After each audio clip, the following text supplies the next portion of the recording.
আয়াত ৪ وَقَضَيْنَا إِلَى بَنِي إِسْرَائِيلَ فِي الْكِتَابِ لَتُفْسِدُنَّ فِي الْأَرْضِ مَرَّتَيْنِ وَلَتَعْلُنَّ عُلُوًّا كَبِيرًا। অনুবাদ, আর আমরা কিতাবে বনি ইসরায়েলকে জানিয়েছিলাম যে অবশ্যই তোমরা পৃথিবীতে দুবার বিপর্যয় সৃষ্টি করবে এবং তোমরা অতিশয় অহংকারস্ফীত হবে। তাফসির ১ নং ফুটনোটের বিবরণ।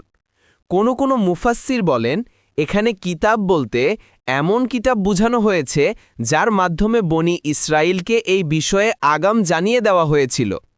এখানে কদাইনা শব্দের অর্থ হবে ফয়সালা জানিয়ে দেওয়া, খবর দেওয়া। আর তাফসিরুস সহি এই অর্থে কোরআনের অন্যান্য স্থানেও এই শব্দটি ব্যবহার হয়েছে।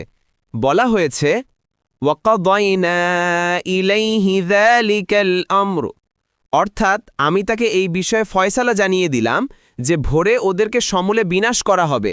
সূরা আল হিজরের ৬৬ নং আয়াত।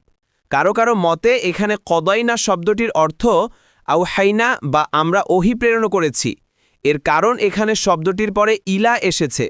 যদি জানানো বা খবর দেওয়ার অর্থ হতো তাহলে এরপরে ইলা ব্যবহৃত হতো না।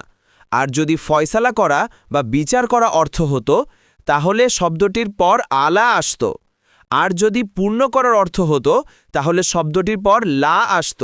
সুতরাং এখানে কদাইনা শব্দের অর্থ আওহাইনা বা আমরা ওহী প্রেরণ করেছি হওয়াই বেশি যুক্তিযুক্ত। ফাতহুল কাদির।